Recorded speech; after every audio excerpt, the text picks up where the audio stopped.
Welcome back to Story Deep Dive with Rachel and Dana. This is a podcast where two book coaches, editors, and besties discuss books not as readers, but as writers to draw inspiration from great books and have lots of laughs. I'm going to tell you all right now, I'm cramming it up extra because I know Dana is sitting across from me and she is tired and I could see it in her face. God. And so I was like, I got to do something to shake it up. And just get I'm trying to get a reaction. And so you got the besters. So you got a little of you got the extra zhuzh on the intro. Cause I was just trying to lighten the mood. She could have kept that zhuzh. Tell her she could have kept that zhuzh to yourself, ma'am. Okay. Yes, ma'am. So it's all good. Yeah, it's been a long day, but it's like that all the time. Oh yeah, podcasting days are always like that. But it's worth it. It really is. Well, and then it's fun because the way that we record these, this is the overview. So this is the first episode that you're getting and the last episode that we're recording, which also means that the first episode that you're getting is the one where we're the most tired, which usually also means that that's when we're the silliest. Which is just a really interesting, but I like that because I like introducing the topic and we're maximum silliness. It's we'll be serious in next week's episode, but today we are silly. So anyway, so we are kicking off our discussion for the month of May with Tempt Me at Twilight by Lisa Kleypas. We've got lots and lots of good stuff to share with you and to talk about today and for the next 3 weeks. But first, most importantly, and as always, I'm checking in over with Dana over at Danger Tales. Dana, tell us what's new. Well, I don't know about what's new. We said we was going to chit chat at the time of this recording because we're doing this super far in advance. Yeah. This is our birthday weeks. Yes, we actually, we sort of share because our birthdays are very close to each other. And so your birthday week and my birthday week, they live sort of right next to each other. Mm-hmm. But technically it's the same week, right? I think it's it's right out of it. Something. It's exactly 9 days. Okay, which is a shame because it'd be perfect if they were in the same week. That would just be so yummy. But so wait, what is your sign? I don't know signs, but I mean, I don't know signs either, but I know my sign because someone told me once. And I am an Aries, which feels like it doesn't really. Okay, see, that feels like it makes sense to me for you. I feel like that doesn't seem to suit. I don't know what it means. Me, so they say that Aries is very bold and has strong. Maybe you're on the cusp. Presence. Are you on the cusp? Oh, please, that's more details than I have. Sometimes people are swinging people, they're right on the edge, so you could be. I don't know. For people who are really into horoscopes, it's also you've got a something rising or a something. I don't know. Listen, I just work here. We need to stop because we just I was just born in a month. That's all I got. That's all. I can't help you otherwise. Oh my gosh! That I was just born in a month. Wait. So it's kind of reminds me because we went to dinner. We started. Y'all, first of all, I celebrate my birthday for a whole week, sometimes a week plus. I do it across the month. But I'm talking about a week where I just show out, okay? So good. Where everybody is a part of the shenanigans of making sure I have a great birthday. Yes. So we started last night. We went to dinner as a family and we had a great time. But it's so funny that, speaking of birthdays, because, we have a Power Week in January. Yes. And now our son's fiance, her birthday is in the week as well. In Power Week? Yes. Oh my So she starts it off. And it goes 12, 13, 14, 15, 16. Holy cow, boy, that is Power Week. That is no joke, Power Week. No, good heavens. It's all of them. So all of them, it's just except for me and Kara. So with that said, it's birthday week. And I want you to start us off because that means you've already celebrated your birthday this past week. Yes. So how are you feeling? What did you do? Did you enjoy yourself? Yes. So this is I'm still learning the art of taking time off. This is a thing that I always think that I'm about to do it. And then it just, for whatever reason, it doesn't happen. There's always something. So I turned 33, which is kind of a fun number to turn, but also I'm like, tell the age. Go ahead. I know. I listen. That's I don't just care about it either. It's just the number that I have. Yeah. But the one thing I won't accept is that I'm too old to dress like a goth kid. So what ended up happening was like, it was my birthday fell on the week that we were doing the writing sprints for the end of the first draft. So like I was running sprints all that week and then still doing like normal, right? So it's like, it was supposed to be like, I'm going to celebrate my birthday, except everything was happening and it was like a normal work week and I was very busy. Which again, this is why I'm like, I have some learning to do and I want to be more like Dana when I grow up because I'm doing it wrong. I know I'm doing it wrong. I'm positive this is not the way to do it. We getting it popping over here.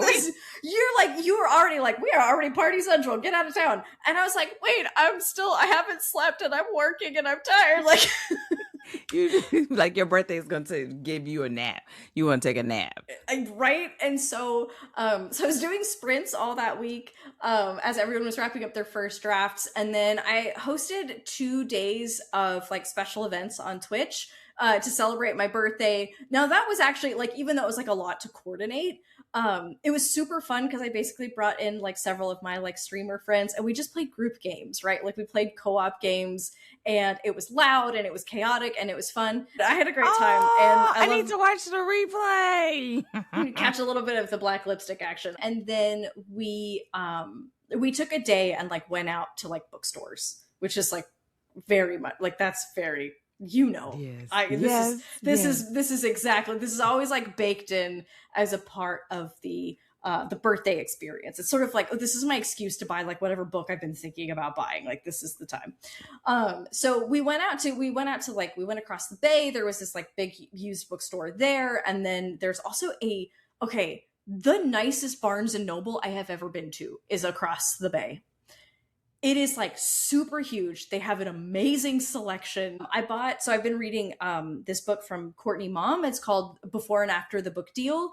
And it's just a really great inside look at just all of the steps inside of publishing that I've been reading to mostly I wanted to make sure that this was going to be like a great recommendation for my clients so that like they have a great resource that they can go to. And the answer is yes, it's a great resource. I'm having a great time reading it. So I got physical copies of that. And I also picked up Youngse Chu's The Ghost Bride. It's her debut novel. So I talked earlier this year about The Foxwife, which I loved. It's such a good book. And so when I saw that they had the rest of her catalog at the bookstore, I really wanted to check out in particular her debut novel.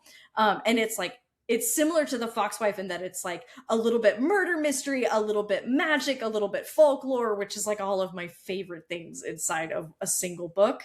And so I got a copy of that. And every night or every other night, depending on, our schedule and what we're doing, we're watching these old movies that have these like great strong leading ladies, and so that's like one of the things that we're doing to sort of like extend out the birthday celebration.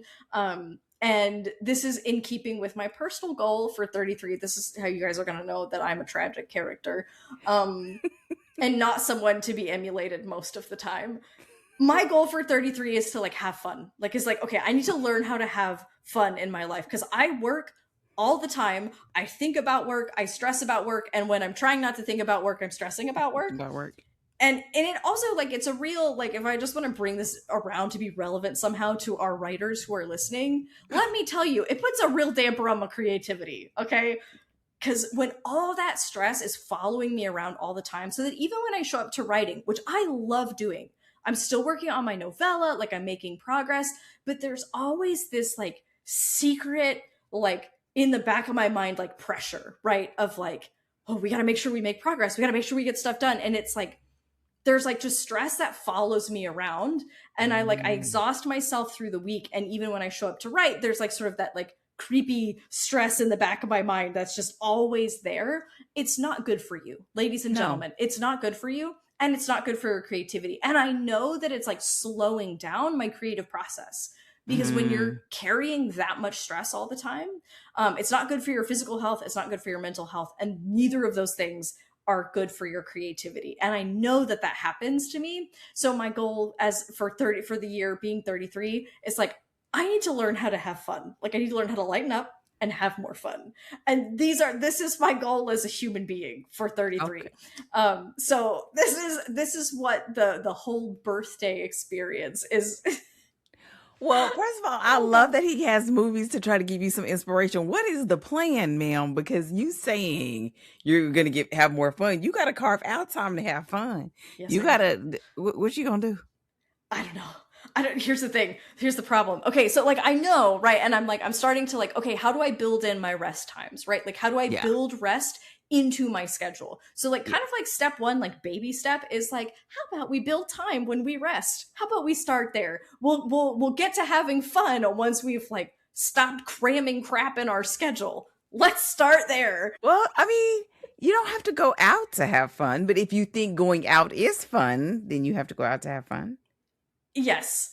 And I think so much of that, right? Like it comes down to like the way that you relate to life, right? Yeah. Is the fact that for me, I am fundamentally as a person stressed out. Like, right, I'm obsessed with my performance. I'm obsessed with, making sure that I don't fall behind and making everything work. And so at the core of it, it's really less about I need to do more fun things. And it's like I need to relate to my life in a way that everything doesn't feel so high stakes all the time, right? Because everything kind of always feels life or death, even though it's not. Like it's books, y'all. It's okay. It's like it's gonna be all right.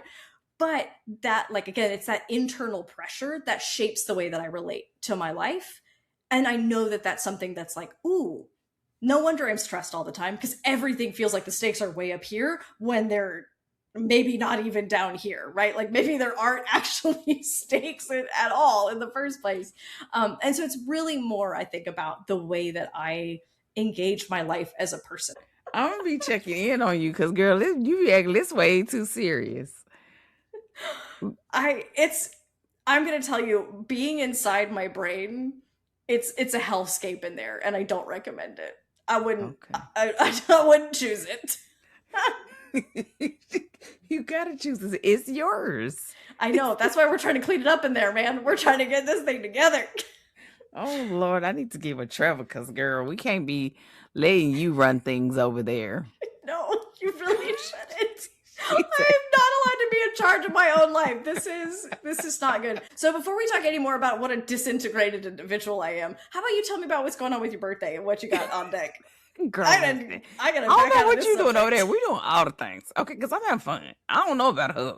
Yeah, listen, we gonna get her together. That's why I'm always like, I want to be like Dana when I grow up because she's having a good time over there, and I don't know how she does it because I'm stressed the F out all the time. Because, girl, that don't get you nowhere. That'll get you nowhere fast. So we started.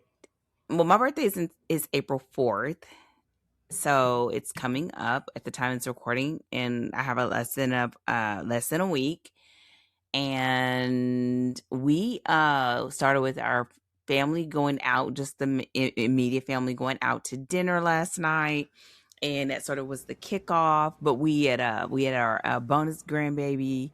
He came over last week, and girl, but we went to go get ice cream and everything. But we in the middle of the day, we was like, come on, let's go get ice cream real quick. Oh, I love that.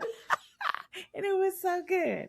And so, but we're not doing like the full, so starting not tomorrow. Tomorrow I gotta work. So I'm working today, working tomorrow. And then I'll be going out with my son. He's taking me out to kick it off. He's taking me to breakfast. And then when we come back, I got the whole I'm going to go from Wednesday to Sunday doing a retreat. So good.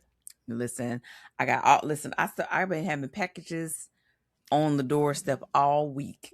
Oh my gosh, your favorite thing. You know it. Girl, open boxes everywhere. And then my one son, he gave me his gift when we went to dinner, and I was like, why is this bag so heavy? He was like, well, the main thing's on top. And I was like, oh, okay, it's a gift card, because he knew I wanted art supplies. And I was like, well, then why is the bag so heavy if it's still stuff in there?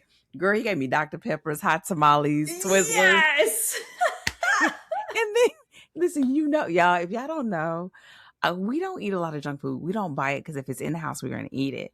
But when it's for like stuff like this, listen, Kara went and got me waxy cakes today. She went and got my ruffles. That was my first question. I was like, are there zebra cakes? Where are those Girl, waxy cakes at? Do you have them? She got me the big box. She got me too many, but whatever. I'm gonna do right. Do that Costco size.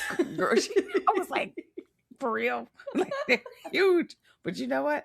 It's a birthday gift. What am I gonna do? I'm gonna eat them. So yeah, like we're just gonna. I mean, I have this project. Well, I mean, I'm gonna be working on my project, and I have books I'm gonna read, and I got a huge like butterfly quilt. Yeah. For my birthday last year, and I've been working on a little bit, but it's like one of those kind of quilts where you really can't pick it up, put it down with ease. Mm-hmm. So I really just wanted to just carve out like 3 to 4 days and aim to like finish it. So I have my books set up.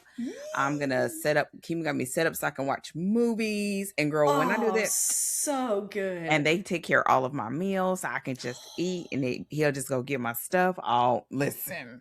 Oh and my gosh, you are set. Oh my God. That is like when you say retreat, you mean retreat. Okay, listen.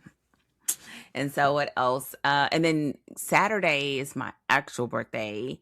And I just so happened to go onto TikTok, and it's a place literally minutes from like where we live, that it's a warehouse where they have like $30 and you get a bag of books. You could fill it with as many books as you can put in there.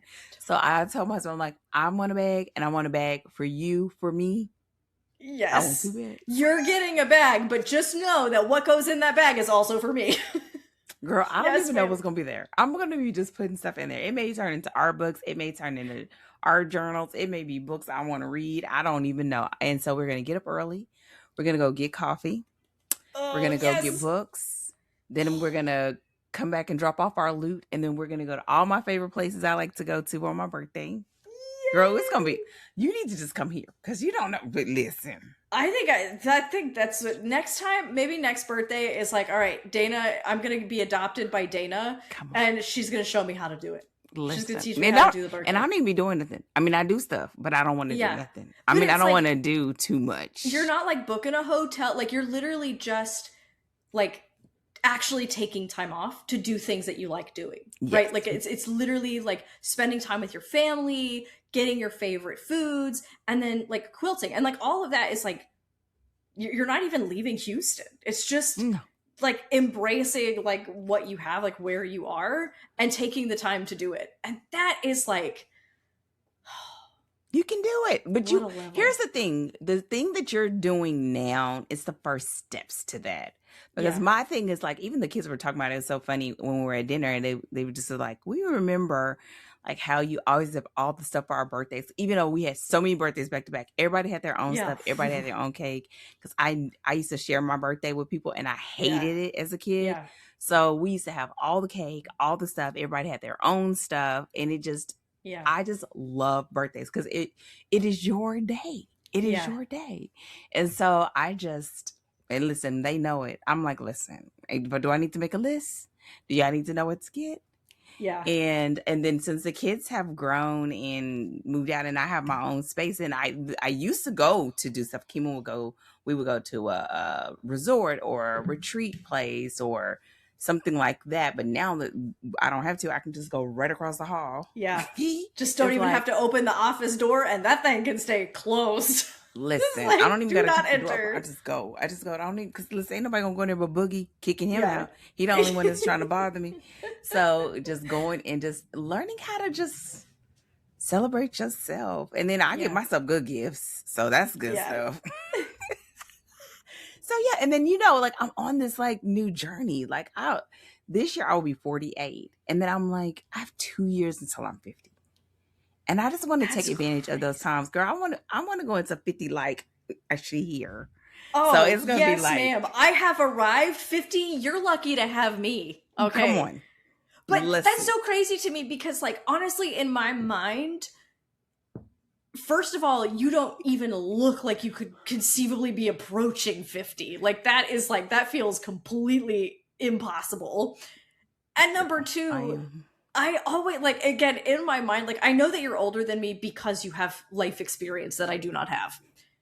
That's the only, but otherwise, like, in my heart, I'm like, Dana always seems younger than me in her Girl, heart. well, that's because It's you're like, old lady Rachel. That doesn't count. listen, this listen. is, You are like almost the age of. Listen, you are old lady at heart. People it's say true. old soul. You are old lady all the way around. Okay, It's true. And but Trevor's it's my all old good. man. Because Yeah, he y'all both are. also, when Y'all we, can have it. briefly, when we met, he was like one of the things he was known for was like wearing grandpa sweaters and bow ties. Like that was like he would sit in a rocking chair I with love a rocking chairs pipe though. and read a book. Come on, Like this was like the man that I met. He was 20 years old. Grandpa at 20. I was like, and you know, the moment I was like, oh my God. Girl, you done found your grandpa. I'm done. She goes, oh yeah, no ma'am. But he also, but right, it's perfect because he has a nose ring, he has a lip ring, he's got gauges. So it's like he's like the edgiest grandpa you've ever seen. Both of y'all, hard metal and old at the same time. Okay. Oh man. Anyway, it's crazy to me that you could even again conceivably be approaching 50. Nothing about you has ever like you seem so, to me you are like eternally youthful. And so the thought of like, and it's just like, again, it's like, it's your brightness, it's your lightness, it's the way that you just like take life so in stride that it never seems like you could ever, doesn't seem like you could ever be 50. Girl, listen, I'm gonna accept it. I'm going into it. I'm gonna be 50 in February. Listen, I got 2 more years because I got some more stuff to do. Yes, So, ma'am. so part of it is I want, big goals. I'll say that, and then I know we got to move. I want to start training again. So I'm going to be start training for my half marathons again. Oh, awesome. So that's what we've been starting towards. And so Yeah. I'm like, by the time I get there, I want to be like where I really want to be. So I'm giving myself 2 years to just kind That's of. great. So which we've been already doing. I mean, and Yeah. just taking care of yourself so that you just have activity and then really just a fullness of life. Like Yeah. having a life that my goal is always to optimize for joy and to live a life that I love living. Yeah. Like right now, today, not someday. Yeah. And so it's the end of the day, all of that is every day is a choice. Yeah. Every day is a choice. So girl, but listen, it's going to be, well, for the next 7 days, it's going to be junk food and yes, I'm going to have all ma'am. this stuff. I'm going to have all this stuff. And I'm so thankful that my family obliges me because I'm going to have a good Keep your time. white lady kale somewhere else. Girl, ain't no kale coming over here. Not this week. Now next week I'm gonna have to probably make up and have all the girl probably nibbling on kale for the rest of the month for all the sugar I'm gonna have. So yeah, but I mean, I would say, to anyone that's celebrating a birthday, happy birthday to you as well. But I think it's very special. I don't mind sharing my age. I feel like it's a blessing. And so it's like, live life to the fullest. Now, I don't do all of the things like, because I love being at home. So, like I love being at home. I don't got to go nowhere. But it's like, do you love it? Like, do you? Yeah. So I have my arts and my knitting and my quilting and I just get to enjoy myself. So, girl, I'm going to go get all the books I can put my little hands on. I'll be going to start BZ's early in the morning as soon as they open.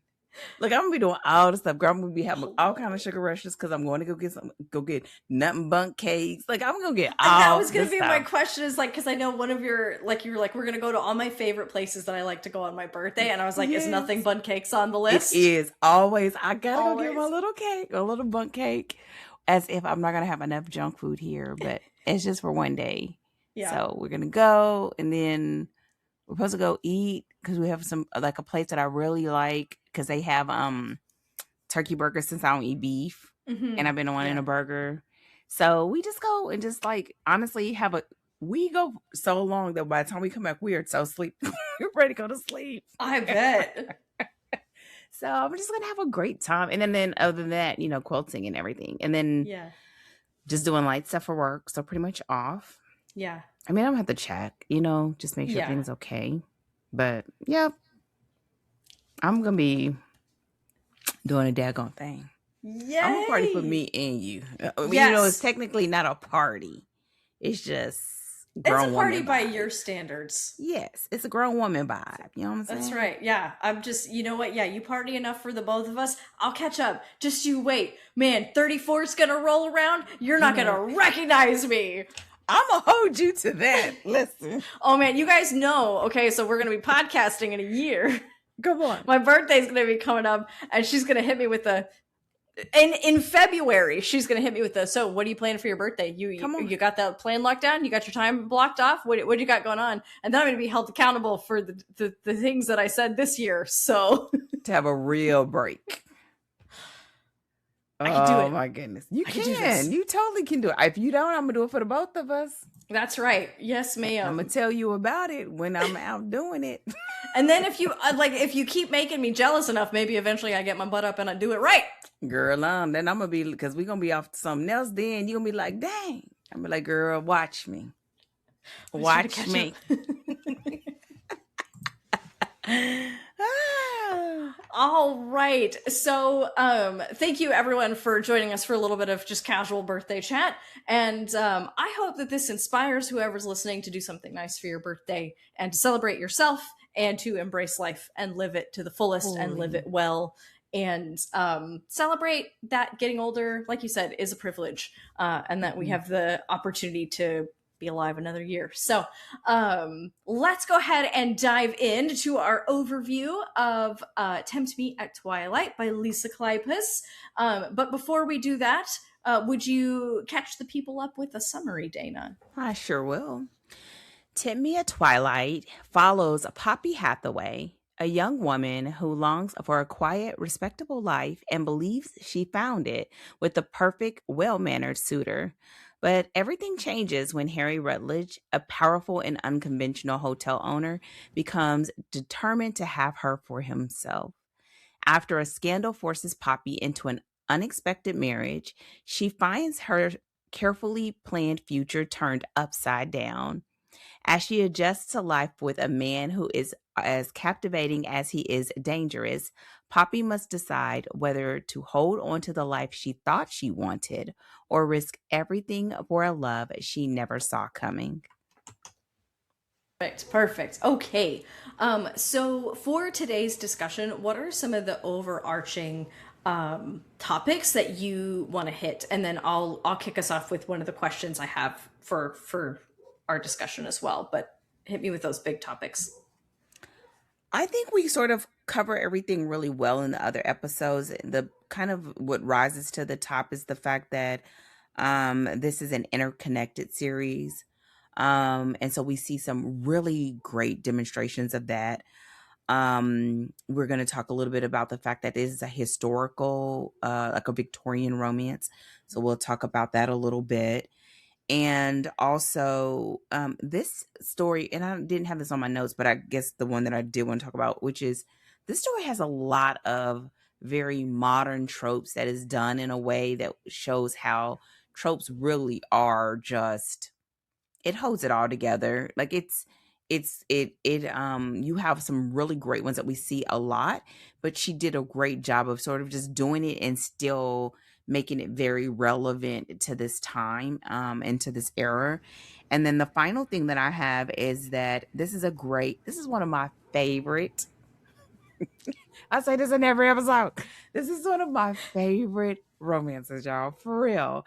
And so one of the reasons why I love this book is because of the morally ambiguous male character. Harry, to me, is sort of like a prototype for looking at your bad boy billionaire that is sort of making his own rules and making his own way.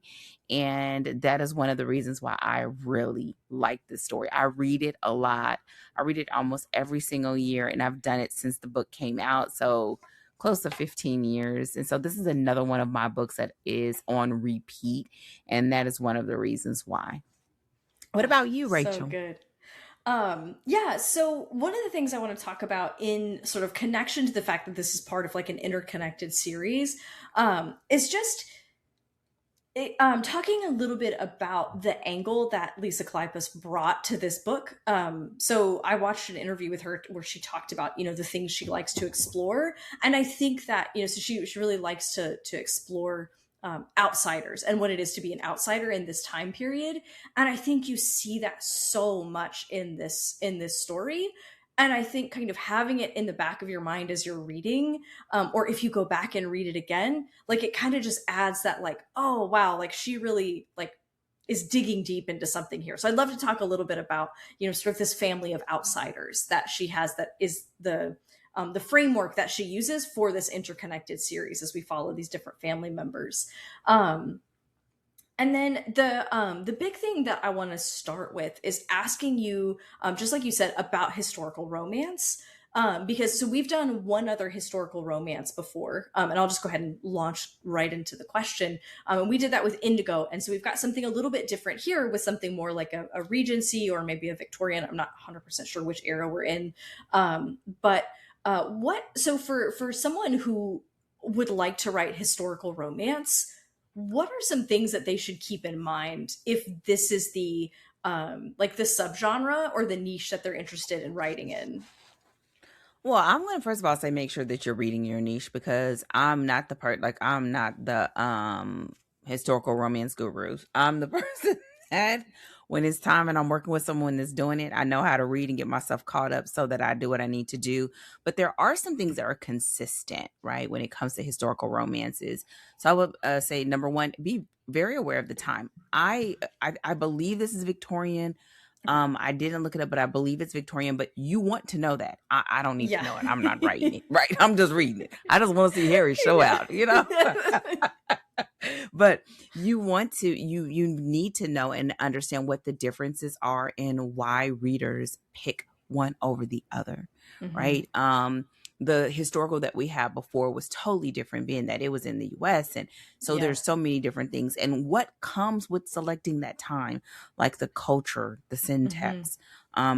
One of the things that was a huge thing that you notice is the treatment of intimacy.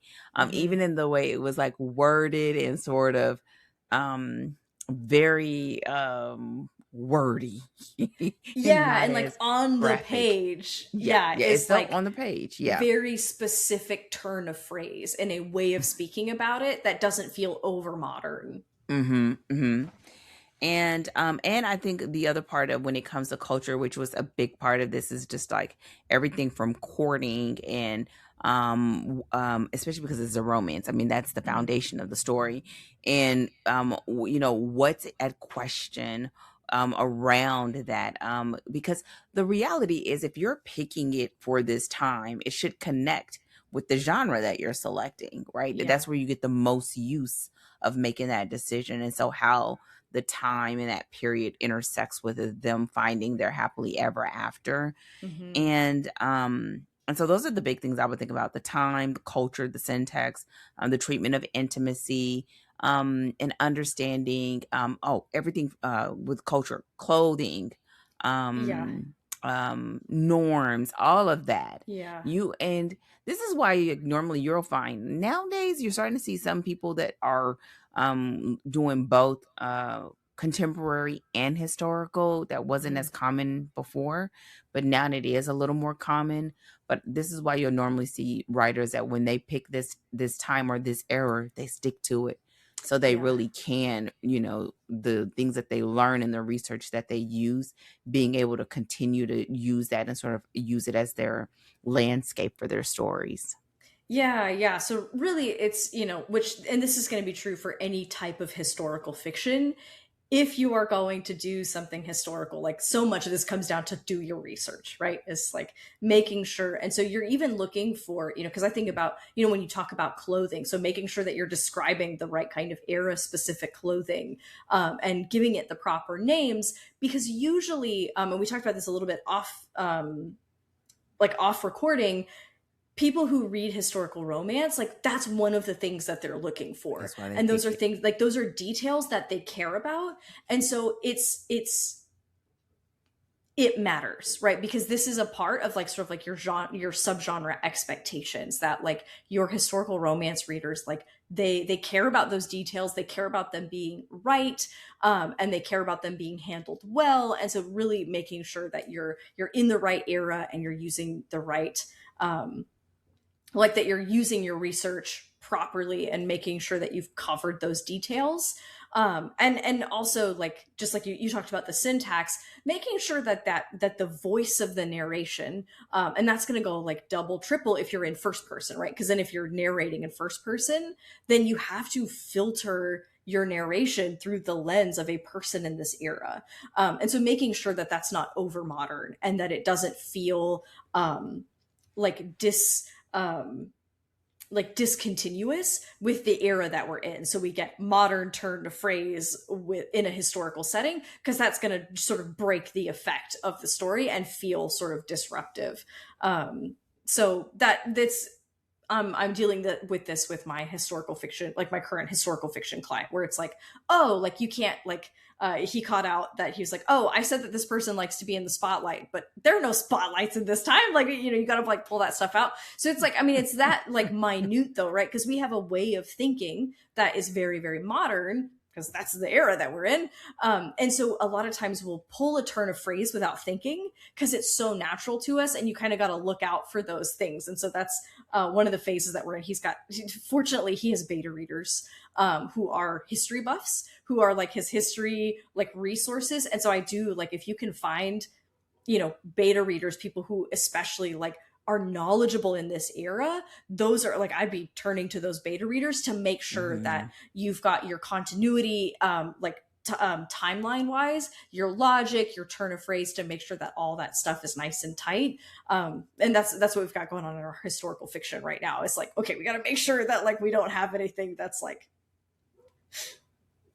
we don't have any spotlights or anything out of place going on there. So it's just something you want to be aware of, because it's pervasive from all aspects of the story down to your line writing. So it's something to be aware of. So talk to me about this as this sort of overarching interconnected series. Let's go ahead and dive right into sort of the setup of the series as a whole. Well, I don't know what you mean by setup, but well, the story that we're reading right now is, I believe it's book 3. It's either a 4 or 5 book series, but the part that really hits the story is that we find that the family members, the characters that the protagonists that were in book 1 and book 2 are a part of this experience. We talk about it in all the episodes, but specifically in the characters episode, because she does use multiple points of view. So we do get that. But here, that makes it really shine is the fact that they are a part of this whole romance and courting, if you will, experience. And we're also getting the benefit of seeing how they're doing. And that's one of the things that I love about it. And so it makes for a great sort of well-rounded reading experience if you've read the other books, but it also doesn't sort of take away from it if you haven't, because you get to meet them and find out about the dynamics of the family in the books before, and then sort of like a hook for the potential books that come after this book. Yeah, and I'll say, so it's kind of nice because like you've read all of the books in the series, and I came into this one of like, this is the one that was on the list for the podcast, and so I read it and I came into the middle of the series. And this is how I know that she did it well, because you got the joy of experiencing the whole series. I came in to the middle of the series and I was like, wait, who are these people? Wait, like, whoa, hold on. Wait, there's a book that features this character? I have questions. I would like more, please. And that's how you know she really, really pulled it off, right? It's like when we meet these characters and they're a part of the story, but they're not the main event. And it's making someone who just came in want to go back and read the other ones and find out like, well, I want to know what their story was like, because they seem awesome, right? And so, yeah, she does a really, really nice job of like, because they're very involved in the story. Sometimes you get like I kind of feel like in the Knock 'em Out books, for example, we do still have like those points of contact, but it's not I don't think it's nearly as involved in the right. So if like in books 2 and 3, we see a little bit of Lena and Naomi, or Naomi and Sloane. We see them some, but they don't have the same level of intimate involvement as the family does in this series. And I think that the very active involvement of the family is a great addition. Like it makes the story, I think, better. Yeah, but I think that's also part of the time because Mm, of the way you, as women, you're not moving around on your own. You have to yeah. have chaperone, and even having a chaperone, they still would have had a male, like the head of household, that is going Hmm. to accompany them. So you have that aspect, which is where Kim came in, and Yeah. then Leo, which is who is their brother, because they are, I think it's four sisters and one brother. Hmm. Um, he is in London, like living and going sort of back and forth because Hmm. he's sort of doing his bachelor thing. So yes, so I think that's what brings it in. And then the fact that it's Yeah. centered around the sisters, you have them being involved, but that they only get to do so much because of the cultural limits. Yeah. Yeah. That makes sense. And so that's actually a part of our like the historical romance, is the fact that the family really is a much more has a much more central role in Mhm. the life of any one of the protagonists, because that's part of our historical context. um I do want to just I watched an interview with Lisa, and she talked about this thing that the thing that really she loves to explore in so she said that she does Georgian, Regency, and Victorian, I believe, are the like right these three sort of very close by. So like you said, right, people will often stay in historical romance because they've got all of this research, and now they can kind of like bring it to bear in series after series. So she kind of stays in this. And one of the things that she really likes to explore is what it means to be an outsider in this time. And I found that like that brought just like a new that kind of put the story in a new light for me. And I loved experiencing the story, recognizing that, because all of a sudden it was like, oh, like clearly, like you already know, right? It's already very clear that like the Hathaways are an unusual family. And this is part of why Poppy's like, I'm just trying to be normal, man, because my family always has something weird going on, and I'm Something. trying to not be weird, okay?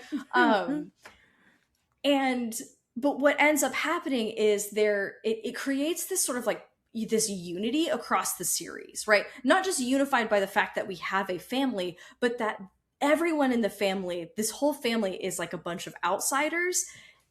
And so there's not just a logistical connection of the family, but there's a thematic connection. So all of these girls come from this unusual family, and so because they've grown up in an unusual family, it makes them kind of unconventional as people, right? They don't fit into the society that they are a part of. um, but what it means is that they attract unconventional husbands, right? And so they become kind of like a magnet for other outsiders who come. And so the first two husbands are Romany, which already is going to put them on this sort of like outsider status for the gentry. But what's so cool is that she doesn't do the same thing a third time where it's like another Romany husband.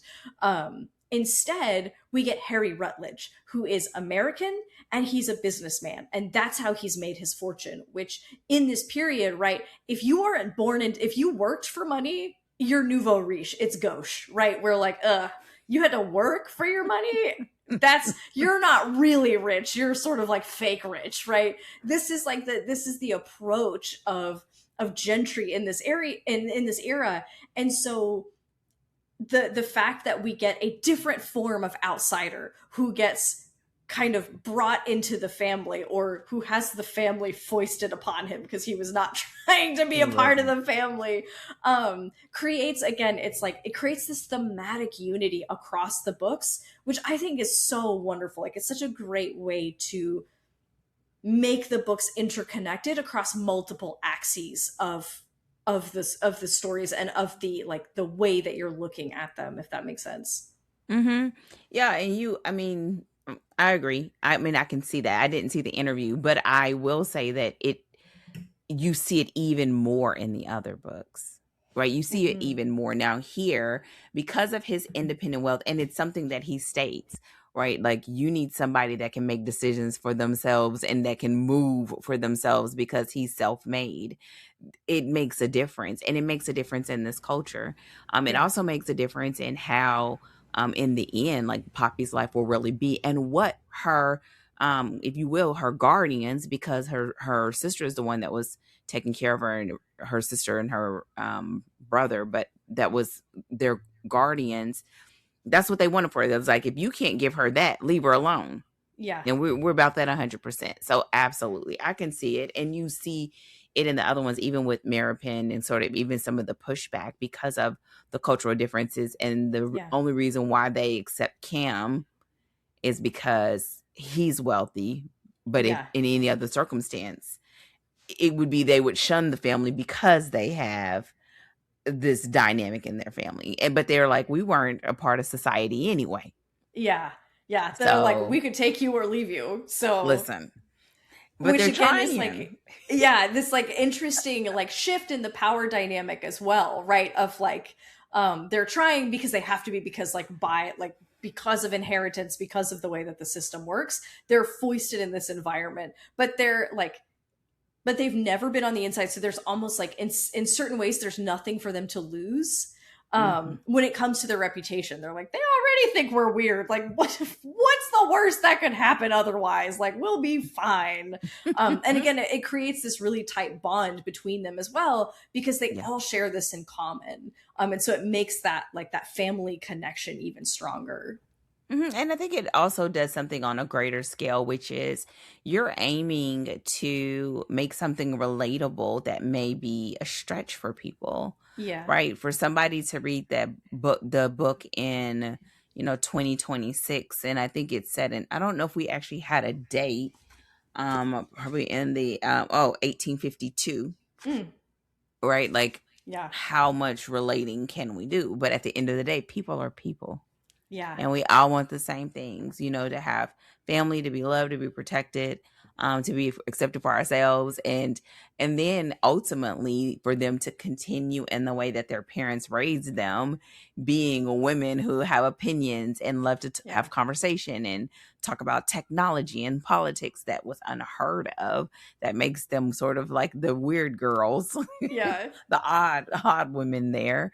And they're sort of like bagging these, they're not billionaires, but we would say that, like bagging these billionaires, you know what I'm saying? And it makes for, I think it makes it relatable to people who are reading it now, because at the end of the day, that's just what people want, right? To have happiness and to have a space where they're accepted and they're sort of are welcoming people in. But it's also with a very clear thing of like, we take care of our own. So if you don't know how to take care of her the way we take care of her, deuces. And Harry's like, I ain't going nowhere. So you say what you want to say. And it's great because then you have all of these stubborn people who are like, oh, like, okay, fine. And so that there's like, it's almost like it's like forced proximity for everybody, because everybody's so stubborn. Like Leo's like, oh no, I'm on deck to take her home if I need to. And Poppy's like, I'm not going anywhere. And Harry's like, well, neither am I. And like Cam is like, I'll be here to beat you up, when everything goes south. And so like it forces them to be with one another because they do have like, we take care of our own and we will like, right. And so, but because Harry on his own right is also stubborn, then it's like they're all just like, oh, they're all just like stuck in this like in this space together. And you love it because at the end of the day, that's one of the reasons why it feels like real love as a family, because I don't want you to do this, but it's your choice. I'm riding with you either way. And that's what they're saying. Even though he was like, okay, I just want her. Well, we're riding with her either way, is what we said. So that means, 1 for 5 and 5 for all. It's like you getting all of it. And and that's what it feels like to the reader too. Right? When you have those moments where the sisters are giving her the sisterly advice about the wedding bid, and she's like, I think they left some stuff out. Right? all of that. Then trying to have the conversation with her brother. That didn't go well. Yep. So it's just, you just see a family trying really hard and making the best of the circumstances that they're in. And again, Yeah. relatable. Right. Yeah. And so it versus it being something that could be dividing because it's, whether it's gender or ethnicity or time, it's something that you still can relate to. Yeah, and I think this is like a great kind of springboard to talk about these very modern tropes, right? That that we find here in this historic setting and are as convincing in the historic setting as they are in a modern setting. So you want to talk a little bit about just the tropes that we're looking at and the role that they play in the story? Well, we said you kind of already started off talking about found family, and we see that here, not just from the sense of the Hathaways to each other, but even Harry finding them, Yeah. because that's a big disconnect for him. And we also see like opposites attract, forced marriage or unexpected marriage, forced proximity, bad boy, good girl, fish out of water, morally great protagonist or ambiguous protagonist. I put touch her and die. That's a more modern, but he doesn't say it, but he does. And that's a very popular trope right now. And many, many more. And we're seeing it still in this historical context. And it's what is molding and shaping how they are engaging with their environment, but even more importantly, with each other. Yeah, well, and it's interesting too because I think we're also looking at like romance tropes that are standing the test of time, not just across our historical setting, but like this book came out, what did you say, 2009? So like it's been 16 years. Do I know how to do math? 17 years? Yeah. Because it's 2026. Oof.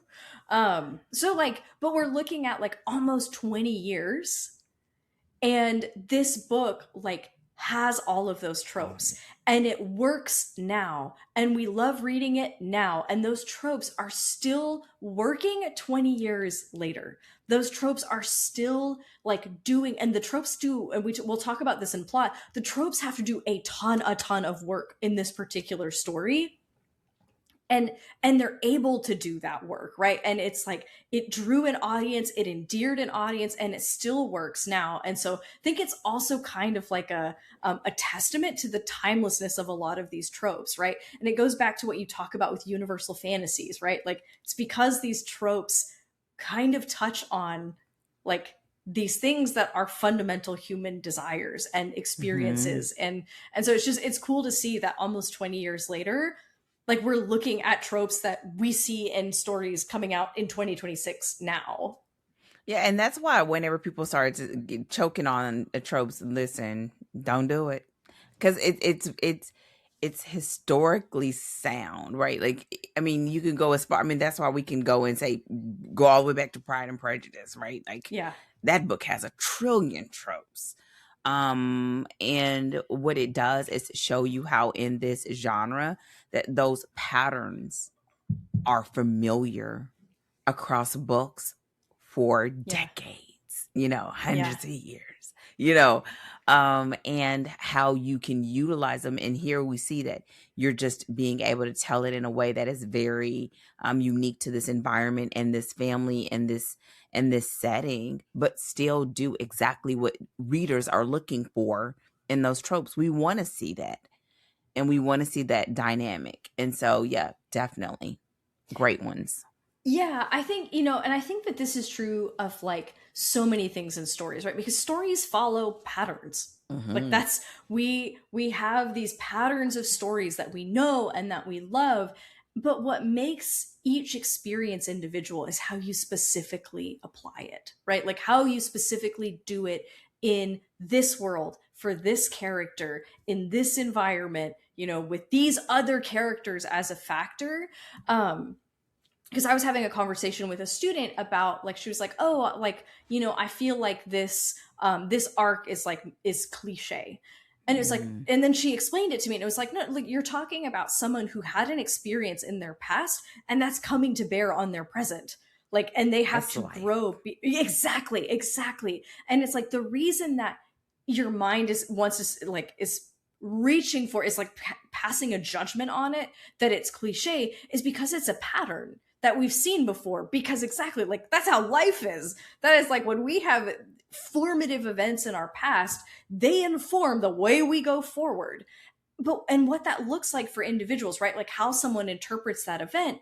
Like, number one, that's one of the places you're going to get variety, right? It's like, if you had a massive failure, either, you might try too hard to control things, or you might go callous, right? And be like, you know what? I don't care, right? Those are two different arcs. And then what it looks like for that character, like, that's where your story gets to be its own unique creation. Is like, what does it look like for this specific person at this specific time in this specific, like, plots, right, inside of this plot with these other characters. And it's that specificity that gives it its own unique flavor. And I think the same thing is true here with Tropes, right? Like, we see, and we'll talk more about this in plot, but it's like, we see the way that, like, because this is Poppy with this particular, like, and she is a Hathaway, the way that these tropes play out is very specific to this story. And it gives it a feeling that feels like, I recognize this. It's all the comfort of things that I know and recognize, but doesn't feel like a rehash of something. It has its own fresh, unique feel because it's its own unique expression of those tropes. And the one thing I agree. The one thing that I would add with that is, that's what endears the story to the reader, right? The fact that the pattern is familiar, it's sort of like a rhythm, right? It's sort of like, think about whenever, I mean, listen, I remember when we first got Boogie, when we first got our puppy, it was so weird to me that they had these little dogs that you'd buy that have the heartbeat inside of them. Yeah. Because he was just 8 weeks and he had traveled over the road and you had him driven here. And to have this stuffed animal that you turn on the heartbeat so that he wouldn't cry at night. Yeah. Right. Why? Just the rhythm. And we are using that same thing when it comes to story, right? That we recognize a thing and it's like, well, dang, well, I wonder what they do. Or, man, I remember when I was in that, or, oh, wow, I've seen that before. Oh, how is that going to play out? And then we, and so what we are doing is sort of like asking the reader to come along on this journey. And the fact that they recognize it and it piques their interest, you're able to sort of borrow from that or lean into that makes it this experience. The final thing I'll say, it makes me think about, I was writing an essay recently and I was thinking about how the thing that people don't always realize is, as someone is sitting and sort of stewing and working hard on these words to build this story, they don't realize that something they said in that book is carried by someone 25 years later. I've read this book for 15 years plus, right? And this woman don't know me. She probably won't ever hear this. But listen, I know these people. I probably know these people better than she know these people. Maybe not. But the point is, right? And it's something about that. That's a part of that makes it just about humanity and about our shared experience and our shared stories. So I think sometimes we hear things like, oh, cliche and oh, tropes, and people are trying to run from it so much, and you don't realize that that's the heartbeat that we're looking for to lean into, that is soothing, that is familiar, and that we want to just, that we can cling to when we want to have a break for a birthday. You know what I'm saying? Have a break for a birthday, be able to sit and chill. And I would say, instead of running from it, use it and make it your own. Yeah, for sure. For sure. Ooh, that's so good. And you brought it full circle to the chit chat. Oh, you know what I'm saying? I ain't come to play. Are there any other just last things that you want to make sure that you mention for our overview episode? Anything you want to have the people take with them as they go into the week before we get to our plot episode? Well, I don't know about I don't know. Yes, Dana. What's the one thing you want to make sure that the people know? That this is one of my favorite books.